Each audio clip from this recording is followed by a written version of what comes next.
마르탱은 프랑스 대학생이었다. 어학연수를 위해 2달간 미국 샌프란시스코에 방문했고 어느 카페에서 아르바이트를 하며 지냈다.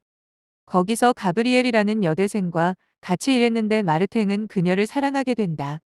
마침내 가브리엘의 어학연수가 끝나 떠날 날이 가까워지자 마르탱은 가브리엘에게 사랑을 담은 장문의 손편지를 건네준다.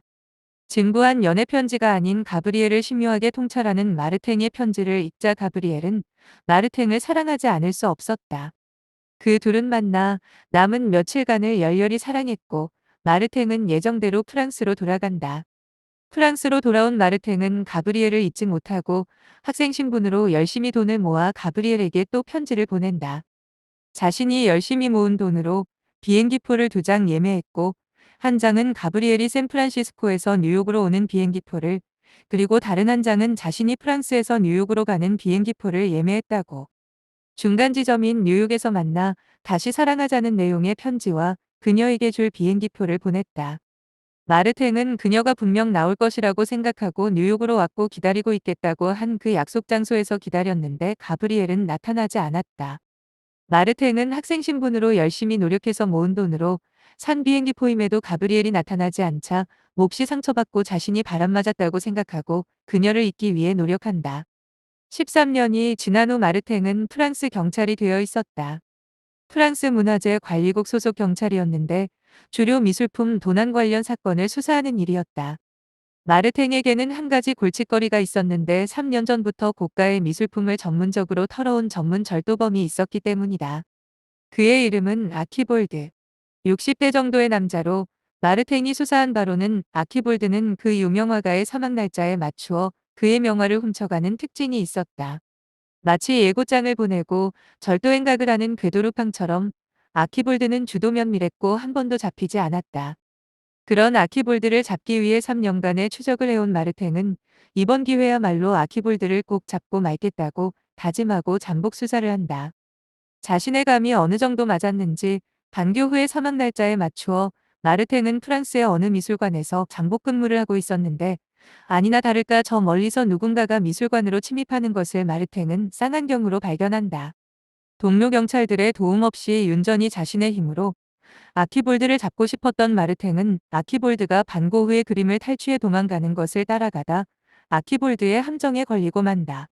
도망가는 아키볼드를 쫓아가던 마르탱은 아키볼드가 뒤돌아서서 반고 후의 초상화를 인질처럼 강물에 버리겠다고 협박하자 아키볼드에게 겨누고 있던 총을 쏘지 못하고, 아키볼드가 반고 후의 자화상을 강물에 던져버렸을 때 마르탱은 그 명화를 구하기 위해 강물에 뛰어들고 만다.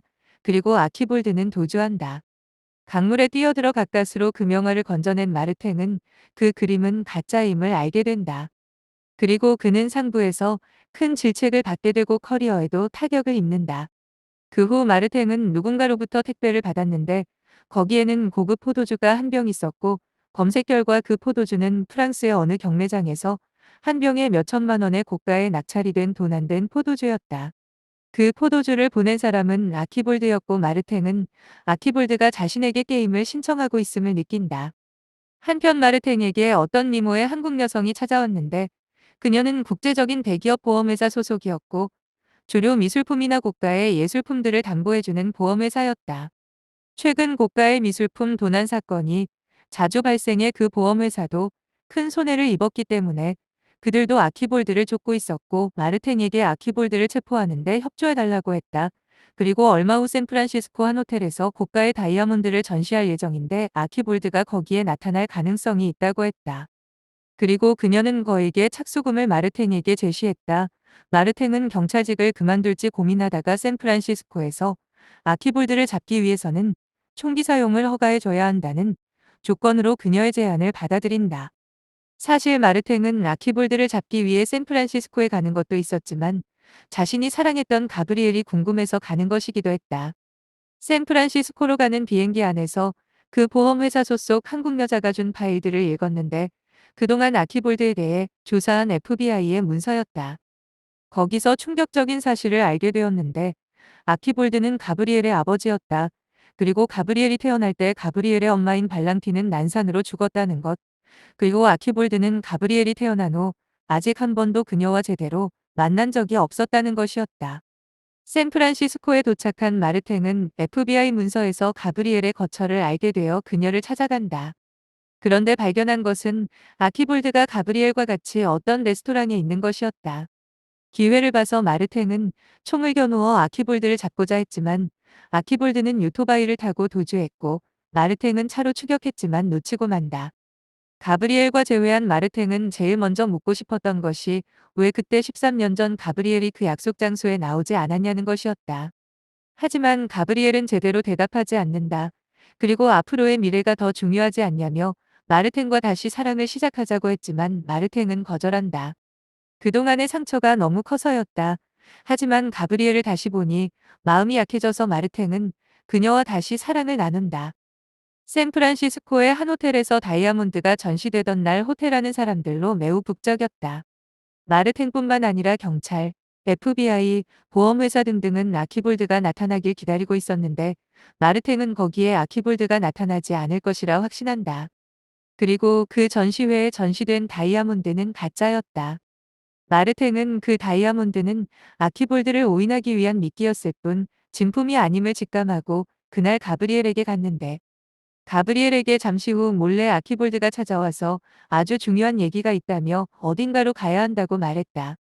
가브리엘은 마르텐과 같이 있다가 아키볼드가 몰래 찾아와서 같이 가자고 하니 둘 중에 한 명을 선택해야 했고 마르텐에게 포도주 저장고에서 포도주 한 병을 꺼내 달라고 부탁한 후 마르텐을 포도주 저장고 안에 가둬버린다. 그리고 아키볼드를 따라 나선다. 아키볼드는 어떤 한 해변으로 수상 비행기를 타고 가브리엘과 함께 갔고 거기에서 둘은 거닐며 그 장소는 자신이 가브리엘의 엄마 발랑틴과 사랑을 나눴던 장소라고 한다. 그리고 자신은 가브리엘을 한시도 잊은 적이 없었고 매번 눈에 띄지는 않았지만 가브리엘 주위를 돌며 그녀를 지켰고 사립탐정을 고용해 그녀를 지켜왔다고 했다. 아버지와의 대화를 끝내고 다시 돌아온 가브리엘은 포도주 저장고에 문이 뜯겨져 있고 마르탱이 없음을 발견한다. 그 시각 마르탱은 진품의 다이아몬드를 찾았고 그 사실을 안 아키볼드는 마르탱을 뒤쫓았고 이제 전세가 역전된 것이었다. 마르탱은 샌프란시스코의 금문고 다리 위에서 차를 세웠고 다리 난간에 올라 진품 다이아몬드를 꺼낸다. 그리고 아키볼드는 그 다이아몬드를 빼앗으려 하고 둘은 엎치락 뒤치락 하다가 둘 다 금문고 다리 밑으로 떨어진다. 70m 아래로 둘 다 추락한 그들은 구조되었으나 사경을 헤매게 되었고 응급실에서 그 둘은 수술을 받았다. 그때 한 소녀가 그 병원에 실려왔는데 그 소녀 또한 자살 기도로 다량의 독극물을 삼킨 채 사경을 헤매던 중이었다. 그 셋은 그 병원에서 중대한 수술을 받고 있었다. 한편 아키볼드와 마르탱, 그 소녀인 리즈는 셋이서 어떤 공항에서 눈을 떴는데 현실이라기에는 너무 밝은 눈부신 빛과 하얀 공간 속에 있었다. 거기에는 어떤 신부님이 있었고 신부님은 사람들에게 비행기표를 나눠주고 있었다. 각자 받은 비행기표를 보니 목적지에 아키볼드는 삶, 마르탱에게는 죽음, 리지에게도 죽음이라는 행선지가 찍혀 있었다. 신부님은 그 비행기표에 쓰여져 있는 목적지에 따라서 그들이 죽거나 다시 살아나게 될 것이라고 했고 지금 당신들은 코마 상태라고 했다. 실제로 그들은 지금 수술 중이었고 코마 상태였다. 아키볼드는 사실 얼마 전부터 자신이 췌장암을 앓고 있다는 것을 알고 있었다. 그리고 3달밖에 못 산다는 것을 알고 있었다. 그래서 아키볼드는 마르탱과 가브리엘을 다시 이어주기 위해서 프랑스 문화재 관리국 경찰인 마르탱을 오인하기 위해 그동안 미술품 절도 행각을 해왔던 것이었다. 마르탱과 가브리엘을 다시 만나게 해줬으니 아키볼드는 더 이상 살지 못해도 상관없다고 말하면서 자신의 비행기 티켓을 마르탱의 것과 바꿔주었다. 마르탱은 감사하다며 다시 살게 되면 가브리엘을 지켜주겠노라 말했지만 마르탱은 그 비행기 티켓을 그 소녀 리즈에서 저버린다. 그리고 리즈에게 부탁한다. 만약 리즈가 살아나게 되면 가브리엘에게 자신이 그녀를 얼마나 사랑했는지 전해달라고 부탁한다. 리즈는 목적지가 삶인 비행기 티켓을 받아 그 비행기에 탑승했고 다시 병원에서 깨어나게 된다. 리즈는 가브리엘에게 마르탱의 얘기를 전했고 가브리엘은 처음에는 믿지 않았으나 리즈는 마르탱과 가브리엘의 둘만 아는 사실들을 증거로 얘기해주면서 가브리엘은 리즈의 말을 믿게 된다. 그리고 가브리엘은 서둘러 어딘가로 향한다. 가브리엘의 엄마 발랑티는 가브리엘을 낳다가 난산을 겪었지만 죽지는 않았고 코마 상태였다. 코마 상태에서 식물인간 상태로 약간은 호전되었는데 약 33년간 혼수 상태에서 깨어나지는 못하고 있었다. 가브리엘은 매주 엄마를 보기 위해 병원을 방문했고 가브리엘이 마르텐과의 13년 전에 만나기로 한 약속을 지키지 못했던 것은 엄마 발랑틴이 코마 상태라는 것을 외할머니에게 듣고 엄마를 보살피기 위해서였던 것이다.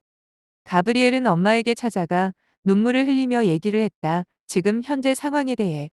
엄마인 발랑틴은 그 새하얀 공항 안에 있었다. 발랑틴은 아키볼드와 함께 있었다. 발랑틴은 비행기 티켓을 갖고 있었지만 목적지에는 삶이라고 쓰여 있었지만 비행기 출발 시간은 공란이었다. 그러므로 발랑틴은 언제든지 다시 살아날 수 있는 티켓을 가지고 있었던 것이다. 하지만 발랑틴은 남편 아키볼드와 함께 있으므로 그 티켓은 필요가 없다고 했다. 그리고 자신의 비행기 티켓을 마르텐에게 준다. 다시 살아나면 가브리엘을 지켜달라고. 그리고 가브리엘은 그동안 자신에게 면회우면서 항상 마르텐만을 사랑한다고 얘기했었다고. 그 얘기를 들은 마르텐은 발랑틴이 준 비행기 티켓을 받고 비행기에 탑승하였고 그는 코마 상태에서 깨어나게 된다. 그리고 마르텐은 가브리엘을 다시 만났고 둘은 다시 사랑을 하게 된다.